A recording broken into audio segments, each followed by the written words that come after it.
Hello എല്ലാവർക്കും നമ്മുടെ ചാനലിലേക്ക് വലിയൊരു സ്വാഗതം. അങ്ങനെ മറ്റൊരു വീഡിയോ ആയിട്ട് നമ്മൾ വീണ്ടും വന്നിരിക്കുകയാണ്. അപ്പോൾ 90 ഡേയ്സ് ഹെയർ കെയർ നിങ്ങൾ ആരൊക്കെ സ്റ്റാർട്ട് ചെയ്തിട്ടുണ്ടെന്ന് അറിയില്ല. ഞാനെന്തായാലും സ്റ്റാർട്ട് ചെയ്തിരിക്കുകയാണ്. അപ്പോൾ നിങ്ങൾ വിചാരിക്കും 90 ദിവസവും നമ്മൾ വീഡിയോ ഇടുന്നു. 90 ദിവസം അടുപ്പിച്ച് നമ്മൾ വീഡിയോ ഇടില്ല, ഇടയ്ക്ക് വീഡിയോസ് ഇടും. അത് നമ്മളിങ്ങനെ ഹെയർ കെയറിൻ്റെ വീഡിയോസ് ആയിക്കോട്ടെ, അല്ലെങ്കിൽ എന്തെങ്കിലും ജ്യൂസിൻ്റെ വീഡിയോസ് ആയിക്കോട്ടെ, അങ്ങനെയാണ് വീഡിയോസ് ഇടുക. അപ്പോൾ നിങ്ങൾക്ക് ചെയ്യാൻ പറ്റുന്ന ദിവസങ്ങളിൽ നിങ്ങൾ ചെയ്താൽ മതി. ഇപ്പോൾ ഒരു ദിവസം തല നനച്ച് പിറ്റത്തെ ദിവസം തല നനയ്ക്കാത്തവരൊക്കെ ഉണ്ടാവും. അപ്പോൾ ആൾട്ടർനേറ്റീവായിട്ട് ഞാൻ കാണിച്ചു തരുന്ന സാധനങ്ങൾ യൂസ് ചെയ്താൽ മതി. അപ്പോൾ ഇന്ന് കാണിക്കാൻ പോകുന്നത് അടിപൊളിയായിട്ടുള്ളൊരു ഹെയർ കെയർ, സിമ്പിളായിട്ടുള്ളൊരു മെത്തേഡാണ്. നമ്മുടെ തലയിലുണ്ടാകുന്ന താരം കളയാനും മുടി കൊഴിച്ചിൽ മാറ്റാനും മുടി നന്നായിട്ട് വളരാനും ഈ ചൂടുകാലത്ത് മുടി ഹെൽത്തി ആയിട്ട് നിലനിൽക്കാനൊക്കെ ഹെൽപ്പ് ചെയ്യുന്ന ഒരു റെമഡിയാണ്. ചെമ്പരത്തിപ്പൂവ് വെച്ചിട്ടാണ് നമ്മളിത് ഉണ്ടാക്കുന്നത്. അപ്പോൾ നമുക്ക് വീഡിയോയിലേക്ക് കിടക്കാം. നിങ്ങൾ ഏതൊരു ഹെയർ കെയർ ചെയ്യുകയാണെങ്കിലും ആദ്യമായിട്ട് നമ്മൾ ബേസിക്കായിട്ട് കുറച്ച് കാര്യങ്ങൾ ശ്രദ്ധിക്കാനുണ്ട്. ഒന്ന്, നമ്മൾ തേക്കുന്ന എണ്ണ നല്ലൊരു എണ്ണയായിരിക്കണം. അതേപോലെ തന്നെ നമ്മൾ രാവിലെ വൈകിട്ടും മുടി നന്നായി ചീകി വൃത്തിയാക്കി കെട്ടറുത്ത് വെക്കണം. ആദ്യം നമ്മൾ കൈ കൊണ്ടാണ് വേറെടുക്കേണ്ടത്, പിന്നെയാണ് നമ്മൾ ചീർപ്പുകൊണ്ട് വേറെടുക്കാൻ പാടുള്ളൂ. പിന്നെ നമ്മൾ തലയിൽ എന്തെങ്കിലും തേക്കുന്നതിന് മുന്നേ തന്നെ നമ്മൾ ഇതേപോലെ കൈ കൊണ്ട് ആദ്യം വേറെടുത്ത് എണ്ണ തൊട്ട് പുരട്ടി, പിന്നെ ചീർപ്പുകൊണ്ട് ആദ്യം നല്ല പല്ല അകലച്ചുള്ള ചീർപ്പുകൊണ്ട് മുടി കെട്ടറുത്തതിന് ശേഷം നമ്മൾ ഉപയോഗിക്കുന്ന എണ്ണ പതിയെ നമ്മുടെ തലയുടെ ഊട്ടിലും മുടിയിലേക്ക് നന്നായി അപ്ലൈ ചെയ്ത് കൊടുക്കുക. കുളി കഴിഞ്ഞതിന് ശേഷമുള്ള നമ്മുടെ മുടിയുടെ ഡ്രൈനെസ്, സ്പ്ലിറ്റൻസ് ഒക്കെ മാറ്റാൻ അത് നമ്മളെ സഹായിക്കും. അപ്പോൾ നമ്മുടെ വീടിൻ്റെ മുന്നിൽ തന്നെ നല്ലോണം ചെമ്പരത്തി വളർന്നു നിൽക്കുന്നുണ്ട്. ഇത് നല്ലോണം കൊഴുപ്പുള്ള ചെമ്പരത്തിയാണ് കേട്ടോ. അമ്മ പണി സ്ഥലത്ത് നിന്ന് കൊടുന്ന് വെച്ചിട്ടുള്ളതാണ്.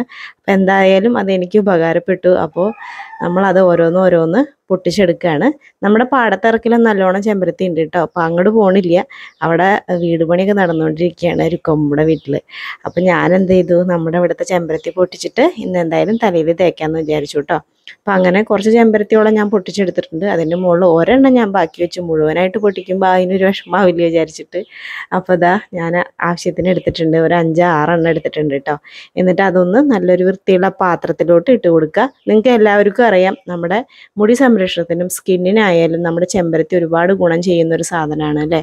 വേനൽക്കാലത്ത് നിന്ന് മാത്രമല്ല എല്ലാ കാലത്തും ഒരുപോലെ ഉപയോഗിക്കാൻ പറ്റുന്ന ഒരു സാധനമാണ് നമ്മുടെ ചെമ്പരത്തിപ്പൂവ്. തലയിലുണ്ടാകുന്ന താരം കളയാനും മുടി കൊഴിച്ചിൽ മാറ്റാനും മുടി നന്നായിട്ട് വളരാനും മുടിക്ക് നല്ല ഹെൽത്തി സ്ട്രക്ചർ നൽകാനൊക്കെ ഹെൽപ്പ് ചെയ്യുന്ന ഒരു സാധനമാണ് കേട്ടോ ചെമ്പരത്തിപ്പൂവ്. പണ്ട് മുതലേ നമ്മുടെ അമ്മമാർ തലയിൽ തേച്ച് തരുന്നതാണ് അല്ലേ. താളിയായിട്ട് നമുക്കിത് ഉപയോഗിക്കാം.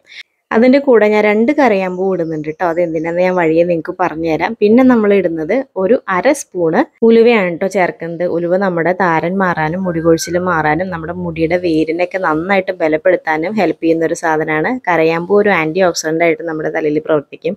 ഇതെങ്ങനെയെന്ന് വെച്ച് കഴിഞ്ഞാൽ വിയർപ്പ് കൊണ്ടുണ്ടാവുന്ന നമ്മുടെ അസ്വസ്ഥത, അതായത് ചൊറിച്ചൽ, താരൻ്റെ പ്രശ്നം, ഇതൊക്കെ നമുക്ക് മാറ്റിയെടുക്കാനും തലയിൽ നല്ലൊരു ഫ്രഷ് ആയിട്ടുള്ളൊരു സ്മെല്ല് നൽകാനും നമ്മുടെ കരയാമ്പൂവിന് പറ്റും കേട്ടോ. പക്ഷെ ഒരുപാടൊന്നും നിങ്ങൾ ചേർക്കരുത്, 2 എണ്ണം മാത്രം ചേർത്താൽ മതി.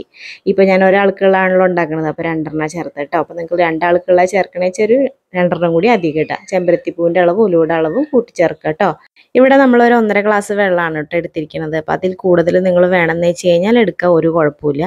നന്നായിട്ടൊന്ന് തിളപ്പിച്ച് എടുത്തതിന് ശേഷം ചൂടാറിയതിന് ശേഷം മാത്രം ആ ഇൻഗ്രീഡിയൻസ് ഒക്കെ അതിൽ തന്നെ ഇട്ടിട്ട് നന്നായിട്ട് ഫാൻ്റെ ചുവട്ടിൽ വെച്ചിട്ട് ചൂടാറിയതിന് ശേഷം മാത്രം കൈകൊണ്ട് നന്നായിട്ട് ഇതേപോലെ തിരുമ്മിയെടുക്കുക. അപ്പോൾ നമുക്ക് അതിൻ്റെ സത്തൊക്കെ ആ ഒരു വെള്ളത്തിലോട്ട് അലിഞ്ഞ് ചേർന്ന് അതിൻ്റെ കൊഴുപ്പൊക്കെ നന്നായിട്ട് അലിഞ്ഞ് ചേർന്നിട്ട് കിട്ടും കേട്ടോ. ഇതേപോലെ കൈകൊണ്ട് ഞരടി എടുത്താൽ മതി. ഇത് നിങ്ങൾ ആഴ്ചയിൽ 3 ദിവസം നിങ്ങൾക്ക് അപ്ലൈ ചെയ്യാം, ഒരു കുഴപ്പമില്ല. സാധാ പച്ചവെള്ളത്തിൽ നിങ്ങൾക്ക് കഴുകിക്കളയാം. അല്ല, നിങ്ങൾക്ക് ഷാമ്പു ഇടുന്ന ദിവസം ഇടണമെന്ന് ആഗ്രഹം ഉണ്ടെങ്കിൽ നന്നായിട്ട് എണ്ണ തേച്ച് പിടിപ്പിച്ചിട്ട് ഈ ഒരു സാധനം നമ്മൾ തലയിൽ തേച്ചതിന് ശേഷം ഒരു 10-20 മിനിറ്റ് കഴിഞ്ഞതിന് ശേഷം നിങ്ങൾക്ക് ഷാമ്പു യൂസ് ചെയ്തിട്ട് കളയാം കേട്ടോ. ഇനി നീരിറക്കമുള്ളവർ, തലവേദന വരുന്നവരൊക്കെ എന്താ ചെയ്യേണ്ടതെന്ന് വെച്ച് കഴിഞ്ഞാൽ നമ്മൾ തല കുളിക്കുന്ന സമയത്ത് ഇത് തലയിൽ തേച്ചിട്ട് നന്നായിട്ടൊന്ന് മസാജ് ചെയ്ത് കൊടുക്കുക. എന്നിട്ട് നമ്മൾ സാധാ പച്ചവെള്ളത്തിൽ കഴുകിക്കളയുക. അല്ലെങ്കിൽ നിങ്ങൾ ഷാമ്പു ഇടുന്ന ദിവസമാണെങ്കിൽ ഷാമ്പു ഇട്ട് കഴുകിക്കളയുക. ഷാമ്പു യൂസ് ചെയ്യുമ്പോൾ വെള്ളത്തിൽ കലക്കിയതിന് ശേഷം മാത്രം നമ്മൾ ഷാമ്പു യൂസ് ചെയ്യുക. 1 കപ്പ് വെള്ളത്തിന് 1 സ്പൂണ് ഷാമ്പു എന്ന അളവിൽ നിങ്ങൾ എടുത്തിട്ട് കഴുകിക്കളയുക കേട്ടോ. അപ്പോൾ ഇതേപോലെ ഞാനതിൻ്റെ സത്ത് നന്നായിട്ട് എടുക്കുന്നുണ്ട്. അപ്പോൾ ഇതാ നമ്മുടെ തലയിൽ എണ്ണയൊക്കെ തൊട്ട് പുരട്ടി നന്നായിട്ട് എണ്ണയൊക്കെ മുടിയിൽ പിടിച്ച് തലയുടെ ഓട്ടിലൊക്കെ പിടിച്ചിരിക്കുന്ന ഒരവസ്ഥയിലാണ് ഇപ്പോൾ നമുക്ക് കാണാൻ പറ്റുന്നത്. അപ്പോൾ ഇങ്ങനെ തന്നെയാണ് ഞാൻ എപ്പോഴും ചെയ്യാറുള്ളത് കേട്ടോ.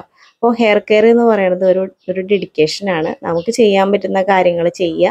അപ്പോൾ എന്തിലെങ്കിലും ഒരു കാര്യത്തിൽ നിങ്ങൾക്ക് താല്പര്യം ഉണ്ടെങ്കിൽ അത് നമുക്ക് നന്നായി ചെയ്യുക എന്നുള്ളതാണ് അല്ലേ. അപ്പോൾ എനിക്ക് ഭയങ്കര ഇഷ്ടമാണ് ഹെയർ കെയർ ചെയ്യുന്നത്.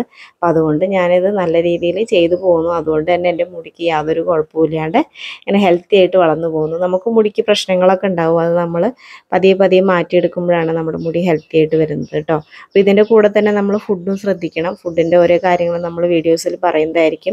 ഇനി നിങ്ങൾക്ക് ബേസിക്കായിട്ട് കാര്യങ്ങൾ അറിയാൻ താല്പര്യം ഉണ്ടെങ്കിൽ നിങ്ങൾ കമൻറ്റ് ബോക്സിൽ വന്നിട്ട് കമൻറ്റ് ചെയ്യൂ. അപ്പോൾ നമ്മൾ അതിനനുസരിച്ചുള്ള വീഡിയോസ് ആവും ഇടുക. അപ്പോൾ 90 ഡേയ്സ് ഹെയർ കെയർ എന്ന് പറയുന്നത് നമ്മൾ ഇതേപോലുള്ള ഹെയർ കെയർ മെത്തേഡുകൾ വളരെ സിമ്പിളായിട്ട് നമ്മൾ കാണിച്ചു തരും. നിങ്ങൾക്ക് പറ്റുന്ന ദിവസങ്ങളിൽ ആഴ്ചയിൽ നിങ്ങൾ തല കുളിക്കുന്ന ദിവസങ്ങളിൽ ഇത് ചെയ്ത് നോക്കുക. ബേസിക്കായിട്ട് നമ്മൾ എന്ത് ശ്രദ്ധിക്കേണ്ടതെന്ന് വെച്ച് കഴിഞ്ഞാൽ നമ്മുടെ തലയിൽ കെട്ടുപെടാതെ അതേപോലെ തന്നെ കൂടുതൽ ഓയിൽ വരാതെ നമ്മുടെ തലയോട് എപ്പോഴും ക്ലീൻ ആക്കി വെക്കുക എന്നുള്ളതാണ്. നമ്മുടെ തലയുടെ ഓട്ടിൽ താരം വരാതെയൊക്കെ ഇരിക്കുക. അതാത് ദിവസങ്ങളിൽ ഉണ്ടാകുന്ന ഡെഡ് സെല്ലുകൾ നമ്മൾ അതാത് ദിവസം തന്നെ കളയായിരിക്കും നല്ലത്. നിങ്ങൾ ദിവസം തല കുളിക്കാത്ത ആളുകളാണെങ്കിൽ ബോർവെള്ളത്തിൽ കുളിക്കുന്ന ആളുകളൊക്കെ ഉണ്ടാവുമല്ലോ, അവർ ദിവസം തല നനയ്ക്കില്ലല്ലോ. അപ്പോൾ നിങ്ങൾ തല നനയ്ക്കുന്ന ദിവസം തല നല്ല ഡീപ്പായി ക്ലീനാക്കി ഇതേപോലുള്ള ഹെൽത്തി ആയിട്ടുള്ള ഹെയർ കെയർ ടിപ്പുകൾ തലയിൽ ഉപയോഗിച്ച് തല കഴുകുക. ഷാമ്പു ഇടുന്ന ദിവസം നന്നായിട്ട് കുളുത്തനെ തലയിൽ എണ്ണ തേച്ചിട്ട് ഞാൻ നേരത്തെ പറഞ്ഞ പോലെ തന്നെ ഒരു കപ്പ് വെള്ളത്തിൽ 1 സ്പൂണ് ഷാമ്പു എന്ന അളവിൽ കൂട്ടിച്ചേർത്ത് നന്നായി പതപ്പിച്ചിട്ട് അതുപയോഗിച്ച് നമ്മൾ തല കഴുകിക്കളയാം. ഈ ഒരു ഹെയർ കെയർ നമ്മൾ ചെയ്യുകയാണെങ്കിൽ ആഴ്ചയിൽ ഒരു 3 ദിവസം ചെയ്യുകയാണെങ്കിൽ നമ്മുടെ മുടിയിൽ ഉണ്ടാകുന്ന താരൻ പോവാനും മുടിയുടെ ഡ്രൈനെസ് മാറ്റാനും മുടി കൊഴിച്ചിൽ മാറ്റാനും മുടി നല്ല ഹെൽത്തി ആയിട്ട് വെക്കാനൊക്കെ സാധിക്കും കേട്ടോ. അപ്പോൾ ആർക്കൊക്കെ ചെമ്പരത്തിപ്പൂ കിട്ടുമെന്ന് വെച്ച് കഴിഞ്ഞാൽ അവരൊക്കെ ചെയ്തോളൂ. അപ്പോൾ എല്ലാവർക്കും tata bye bye, see you. നമുക്ക് അടുത്ത വീഡിയോയിൽ ഉഷാറായിട്ട് കാണാം കേട്ടോ.